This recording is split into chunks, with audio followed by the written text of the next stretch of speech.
after Michael Brecker, came and showed us what it's all about in terms of virtuosity, harmony, playing skills, out of this world stuff.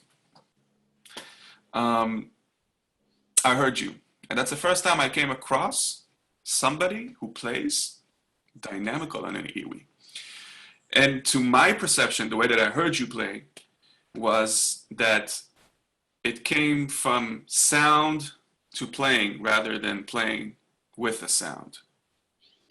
So maybe it's just my idea, but the way that I heard you is like the way that you are aware, let's say like that. If you're very much aware of the sound that you're producing and the way that you kind of bring it out there, and the way that, I don't know if it's a programming thing or a playing thing. This is kind of things that I'm curious to know. But that's the first time I heard somebody play sound on the EWI. Wow, thank you. And later on, I also heard some stuff you did with the drummer from the Police. What's his name? I forgot. Copeland. Oh, Stewart. Yeah. Stravinsky, right? And then you have this solo there that you play. Also at the beginning of the man, and I was, so much taste and so much control and so much awareness. These are the things that for me as an EWI player, let's say, bother me all the time. Sound, the beauty of the sound, how to bring the sound out there and make it sound human and romantic and beautiful, and not rather just, playing killing notes, or like great solos, but it's more about just coming from that perspective. Anyway, I'm just curious to know your thoughts about this. I think that's a really good observation. And I thank you for that.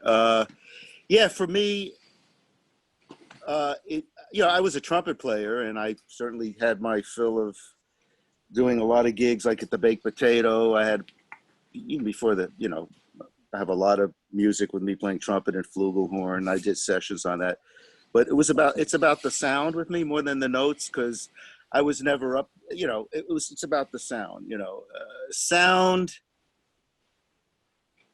Sound was around before harmony and notes and rhythm and sound. And then I think sound from electricity, ones and zeros, putting it together. So it is about the sound for me. And some players, I understand, seems to be, if players also play an acoustic instrument, like when I was playing trumpet and EWI,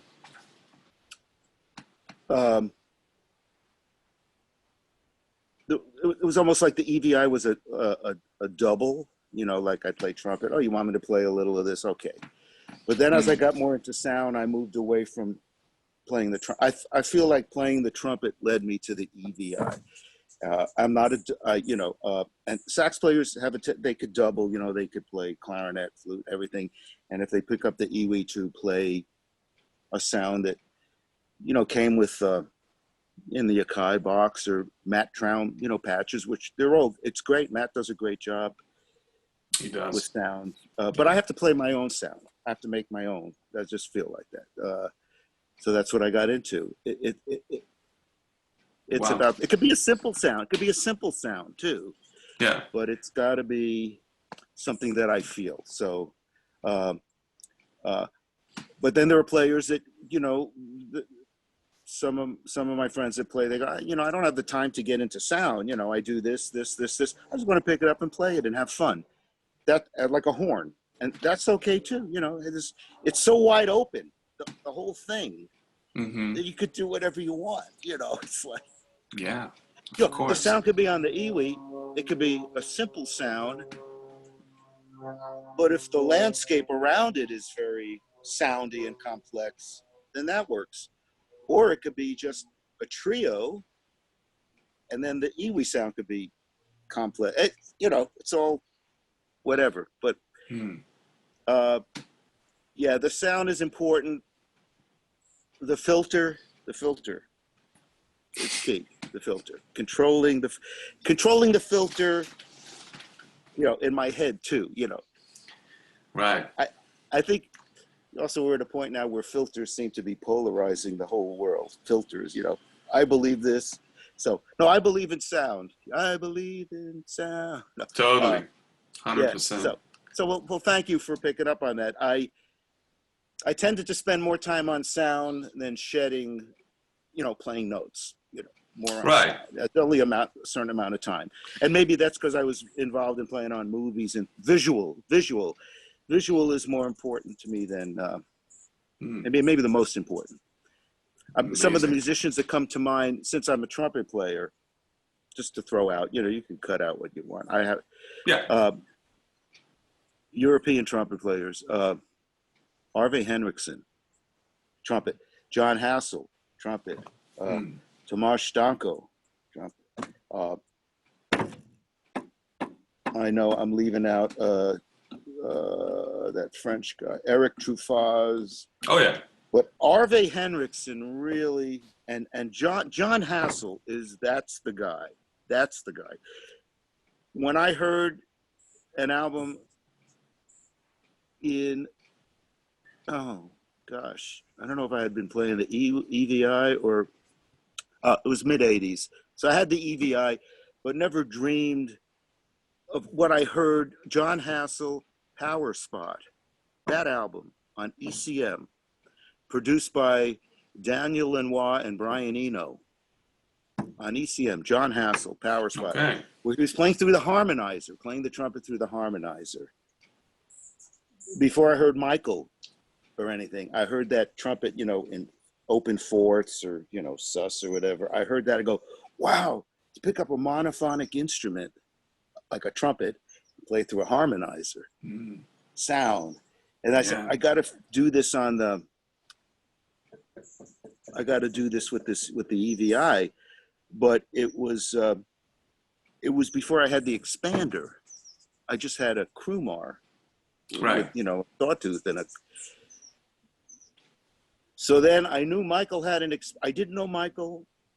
If you want to stop me because I'm going off, but you can always. No, please.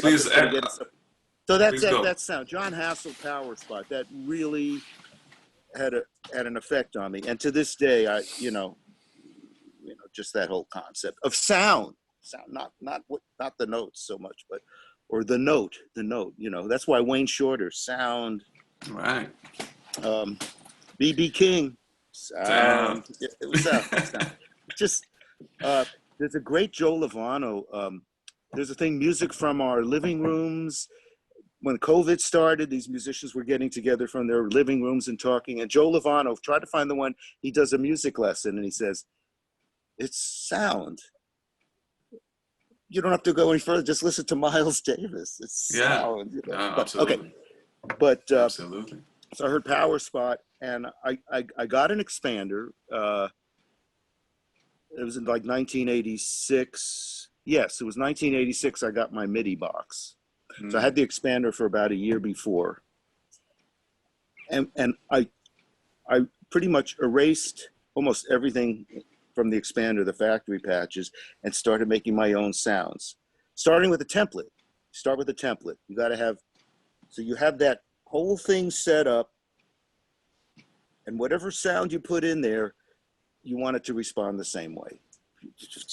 For starters, And then when you go back, years later, it's the same template. You might have added a few things, but right. Filter, volume, then the filter, whether it's a linear, or if it there's a bump to it. All these little things, just getting into the sound. How does this sound, and then feel of the sound? How does it feel? I think I was able to do sus chords on it. But then, it was 86. Well, 1980, I don't know. I'm trying to think if I met Michael in 1980. No, it was 86. I was sitting at home and Niall called me. Niall was he lived about a half hour away then. I used to go to his house all the time. He says, Judd, there's a guy here. He'd like to meet you. His name is Michael Brecker. I said, oh, come on. I said, come on over. So I got in my car and I took my expander. and, you know, and that's how we became. That was our first meeting, and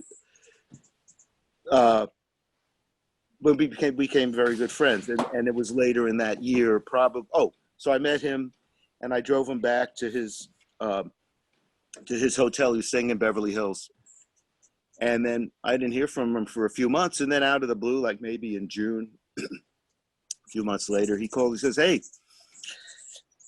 and I hadn't spoken to him.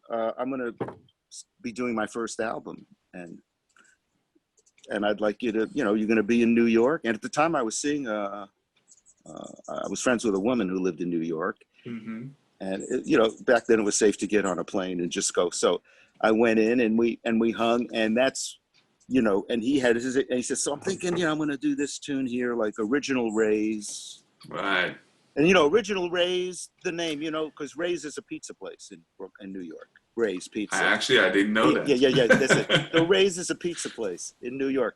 But as all places, when a place gets real popular and they don't franchise, other people take on their name, like Ray's number 2, number 3. That's not the Original Ray's. Original Ray's is I see. Original Okay. Ray's. Yeah. Wow. So I met him. But anyways, he took out his expander, and he played me that, you know, like you were talking about with Robbie Kilgore about, you know, he told me that, and I heard that, and I go, wow, well, God, there's the sus chord, but the other 3 notes bouncing around in the expander, you know, so there was that whole thing. I go, so hearing John Hassell and then hearing this, I'm going, yes, you can put one note in and get all this. So then it's Right. like sound, it's like, being a monophonic trumpet player or sax player, and then being able to do that is powerful, especially also when it sounds and feels good too. It's like. So did you help him to to build the patches on the expander? Not that. That was Robbie. What we did, we got in and maybe tweaked the sound, not the harmonies or anything. Tweaked the sound so that it felt better, like working with the filters and stuff, working with, you know, saying, you know, it's a little bright, let's pull it back a little, you know, but not much. I didn't do that much with that, you know. Okay. It's pretty much like, you know, he played, you know, played, and he said, "What do you think?" I said, "It's not too good, Mike." No, I said, "It's great." I don't like it. Oh, sure. Wow. I said, "It's great," but he said, "Well, it's maybe a little more of this kind of feel, like a curve, which the expander had this curve you could control, almost like a trumpet, like, you know, like, or a sag, you know, like, just playing around with that, which you could do on the expander." Okay, so the expander is something I pretty much stripped. Maybe kept, you know, the synth horn sound and a synth square sound like a Lyle Mays and things like that, and then work with those to get a template. And then from the template, once that felt good, then I could just build on the sound because I had the feel the way I wanted it. I had it feeling the way I wanted. If it doesn't feel good, then I can't play it. That's why, for me, when I got the first Akai EWI 1000 and played it, it felt like a linear. It didn't feel like the expander, so I said, I can't do that. Yeah, I don't want to go in that approach. I felt a limit to what I could do. It's funny that you mentioned that, because I actually own a 1000, a couple of those, as a matter of fact. And for me, they sound the best out of all EWIs that I played so far. They've gotten, right, it's gone down. Like, they put more bells and whistles on, but they let other things go that are important. Just simple thing. Once again, sound is important, but then the feel is the most important thing. The feel, I'd say, put that first, and then, because I'll pick something up if it sounds, wow, that sounds good.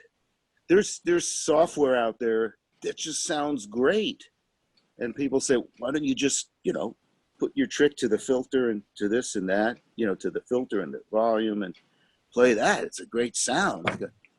Wow, it just doesn't feel good.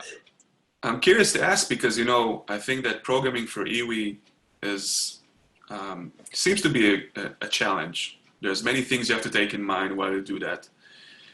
But I do wonder, is it that difficult to create a simple template for an EWI patch? In general? No, No. right? No. Okay. It's basically, well, whether it's the expander, no. As far as what you're trying to control, the basic thing, you're trying to control volume, and then the filter. Right. Those are the two things. And then, of course, pitch, but that's, you know, pitch bend and all that. But volume and filter. So if you have to assign what you choose to MIDI controller wise to the volume and the filter. I use Aftertouch. Doesn't matter. It could be a breath controller. Aftertouch doesn't have a number, but it's a carryover from the expander. The expander had it was called Aftertouch to modulate. So that's what I used, as opposed to using 3 or 11. I used Aftertouch. It doesn't matter. Right. I had a similar experience with the Prophet 6. I did a recording session on the new Prophet 6 that came out a couple of years back from Dave Smith Instruments, or Sequential Circuits, I believe. And I recorded the whole album on this thing, and what I had to do basically, because it didn't carry breath control but Aftertouch, I had like a sort of a logic translation thing happening between my EWI to Logic to the synth. But I was blown away by that sound. That machine sounded so good, incredible. Yeah, you know, I haven't tried that. I could tell you what I've been using for at least the last 15 years. Please. Is Contact. Right. Native Instrument. It's the most meaningful thing. That, and at the beginning was the expander. Right. And anything in between was just something to hold me through to the next thing. The expander's great. I don't take it out much anymore.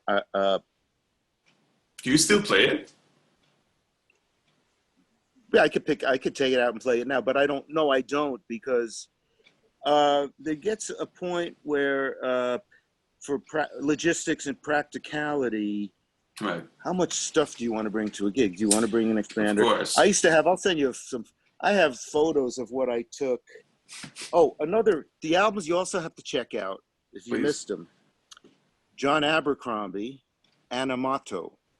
Okay, will do. That was the first project I worked with Vince Mendoza on. Okay. And then Vince's, not his big band record, which is amazing. Michael plays on the Vince Mendoza big band, which was like the mid 80s. An amazing recording of You Must Believe in Spring with Vince. Incredible, with Peter Erskine, Don Grolnick, Mark Johnson. It's the guys, you know, and that was Vince's first, I think, you know, mid 80s. So then we did Animato in 89. I think it was it, yeah. And then Vince's 2 records, Start Here and Instructions Inside, are just brilliant. And the playing, and, you know, I got to do some keyboard Vince played the parts and I did some programming sound-wise and played a little EVI, and it was just great. Those were great. You know, it's 30 years ago. It's crazy. That it is 30 years ago, but it's kind of funny.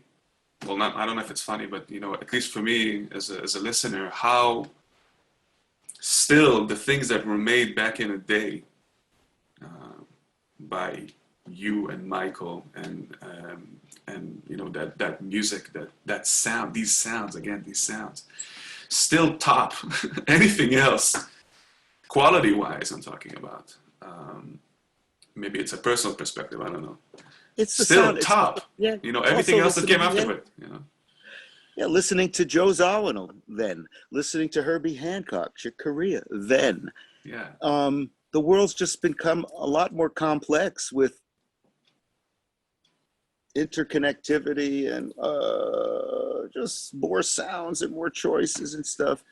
But sometimes the simplicity of something new is great. I mean, I sampled myself. I stopped playing trumpet professionally in 1986 and devoted myself to the EVI, which probably led me more in a path of thinking about just programming sounds and playing like I like, because I wasn't playing a horn anymore. It wasn't a double anymore. It became my instrument. And that's, I guess, because that's the way the path let me go, because, you know, all of a sudden in 86 around, you know, that's when I met Michael. That's when I got my MIDI box. That's when the great Michael Boddicker, you know, the synth guru, you know, all the Michael Jackson stuff. He hooked me up with, like in the same month, with Maurice Jarre and Bill Conti. So I did March of '86. I did the the Mr. Miyagi sounds for Karate Kid 2 in '86. That's 35 years ago. Wow. Sitting out there with a 96-piece orchestra, playing this thing that in 1986, and I got my MIDI box 2 weeks before the session. I didn't even own a sampler. Michael Boddicker goes, you know, we'll get together. We never got to. He's so busy. So a half hour before the session, it's 96 musicians, and I know what I have to do, and I never heard the sound or anything. Just let's just plug into my emulator too. It wasn't even my sound or anything. I plugged in, and we were able to get volume to the pan flute sound, the shakuhachi, and then that was it, you know. But I didn't have filter, but I had volume, and it worked. And then within that same month, Maurice. But the first movie I did with Maurice and Michael Boddicker, I just used the expander because I didn't have a sampler. All I had was the expander. Anyway, I don't know why I'm just jumping around, but this is just great stuff to listen to in any case. So please go on. So let me just get my thoughts back. Okay, so that was Michael Boddicker was a great help in advancing that, and so '86 was the start, and then and I knew Niall because I got the instrument in 1980 or 1981. I got my first EVI, and I had a session on it like 2 weeks after I got it. And I had to go from this, it was a really simple melody. The guy said, oh, it's going to be real simple, slow and simple. I said, I don't know, I'm not ready. He goes, don't worry, we'll overdub it. So I'm playing, and the first thing I had to play, it was slow. It was like ba-da-da, but it was the C to the D. It was that break that you'd have to deal with on rollers or whatever. So it's like ba boy, boy ba yo, you know, just going from a C da, or da with the rollers. But you know, it all worked out. Here I am 35 years later, but contact. Right. I'm telling you, but for me, contact separates the people that want to program from the people that don't want to program. That's okay. Because contact is so vast, and the expander is vast in its own way, but it's still a closed system. You know, I could never do most of the work I've done since the beginning on just the expander. You know, if you're working in the film world, you're open to so many more sounds. Now, some might say, yeah, but it's a sampler. It doesn't feel as good as playing a synthesizer like a Prophet 6, or, you know, it's meaty, it's this and that. and there's always trade-offs. But if I can make something feel really good and make it interesting and go, then there's the wowness there instead of, wow, it's got balls to it. Are you the and it's type a of person sample. that programs things in advance in terms of that you hear something first and then you want to go towards it, or you just go along and if you find something great, you stick with it? I do a lot of programming in advance. Contact is so vast, and I'm glad that I had the experience with the expander, Right. to get that analog experience. And whatever I got after the expander, where did I go through? I went from my first sampler was a Prophet 2002. It was 2002 was the rack mount, like 3 spaces. Okay. Got that in 1988. The first, or 87 maybe, after I did, because I had the floppies, Oh, wow. the blue floppies. I could fit my trumpet on a floppy that was maybe, like, right after I sampled it, it had to be looped. It was like I think a floppy was a megabyte it could hold. So I thought it was 1.2 or something like that. 1.2 megabyte, not megabyte. But just an MB. Yeah. MB. So in 1988, I think it was a 0.5 meg internal memory on the 2002.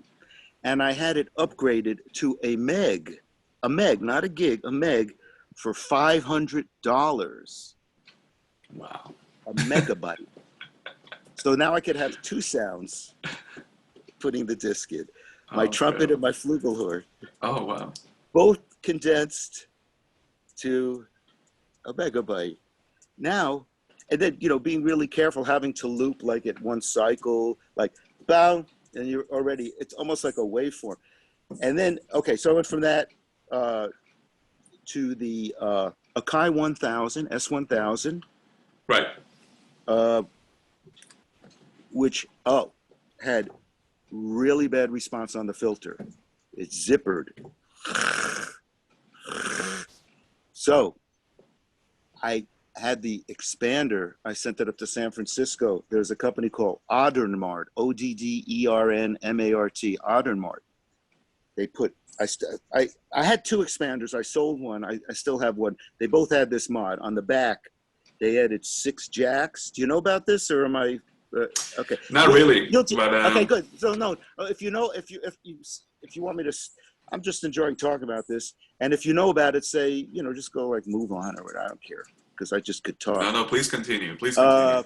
So the Oddernmart had 6 1/4-inch jacks, more than overkill. So you could put 6 inputs in, and then if you chose the noise generator, noise as the sample waveform, it bypassed everything in the expander, and it used the expander to take an external signal and use the filters within it. Okay. So theoretically, you could take anything and put it in, like a pan flute or anything, and have it use the filters, but not the harmonization things, just the filters and the response. Right. So that was good for a while. And then after that came the Roland S700, which the rack was the 760, I think. Okay. And I had 4 of those, and those were good. But they were really good, but the problem was that if you played really soft, and you wouldn't hear anything, and then it would like pop on, and then it would go. And if you tried to decrescendo, it would just kind of cut off. Okay. Now, in most playing situations, you wouldn't hear that, especially if you're playing with a rhythm section. But I did get stuck on one session where I was by myself at the end of the cue, and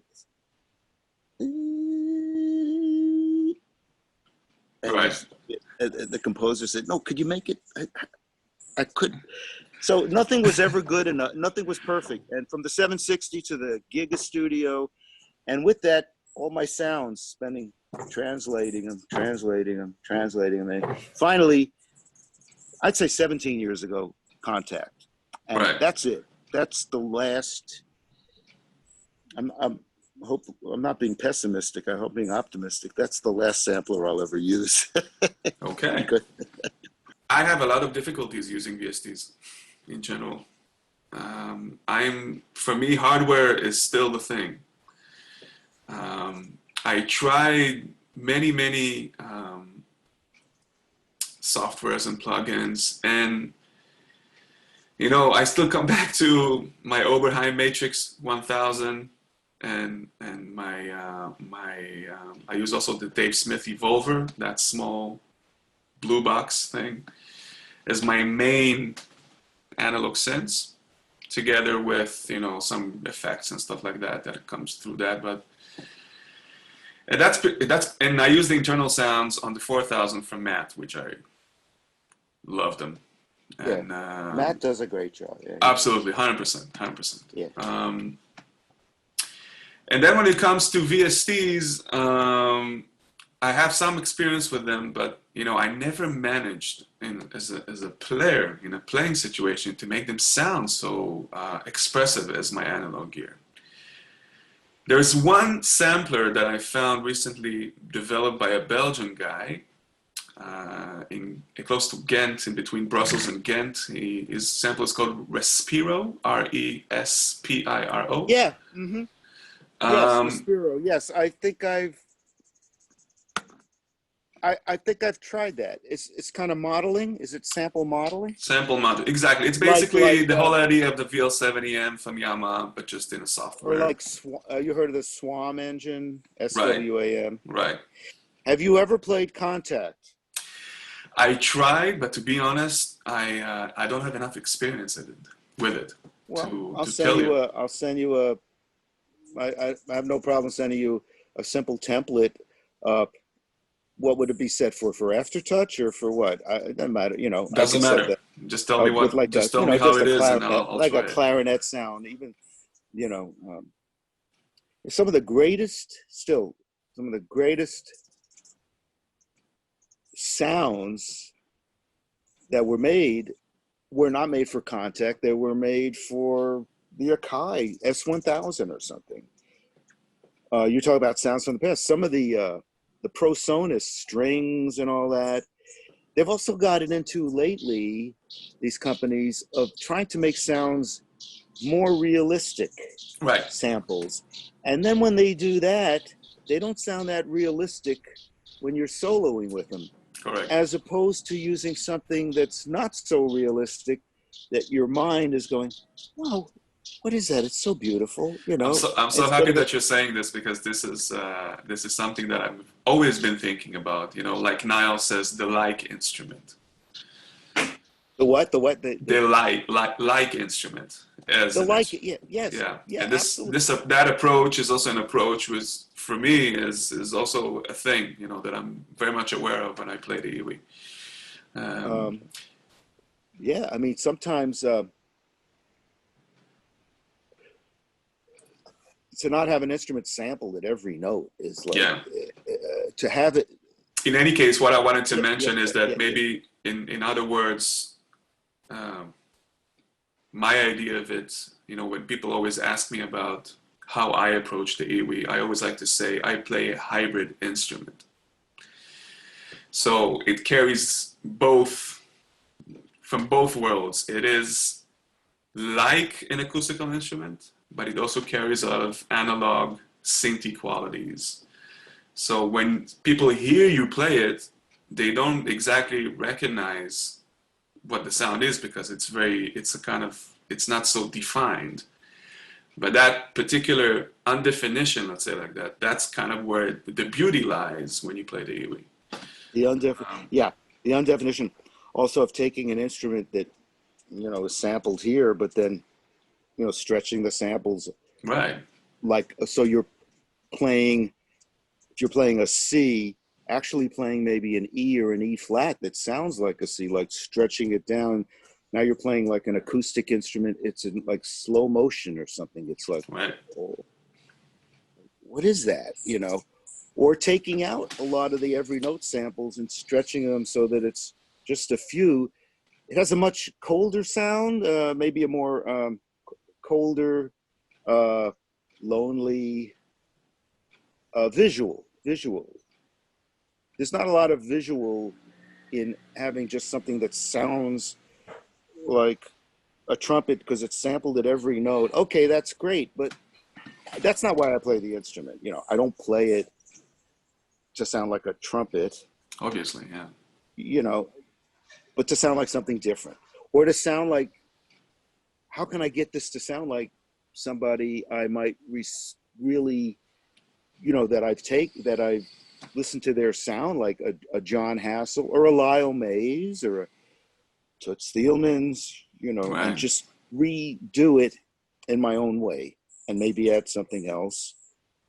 I had a beautiful, you know, harmonica sound on the Oberheim expander that I used on Patitucci's album back in 1989. I think it's on Sketches or Painting. I forget. It's still nice, but then I heard the most beautiful harmonica player. Gregor is just so cool. Gregor Murray. There's a new album with Bill Frisell that's just so beautiful. He's such a good player. Amazing. But he's taken over for Toots. You know, I mean, he's a different player, but certainly we get influenced by that. Amazing. So, but contact, because I don't miss anything. I don't miss what you're saying you miss from. If I did, I couldn't put so much time into it. So, yeah, I'll send you a patch and you can. I would love to. First of all, I would love to. Again, I'm saying it because, I don't know, maybe my programming skills are yet developed in a way which I could really fully use the potential of contact.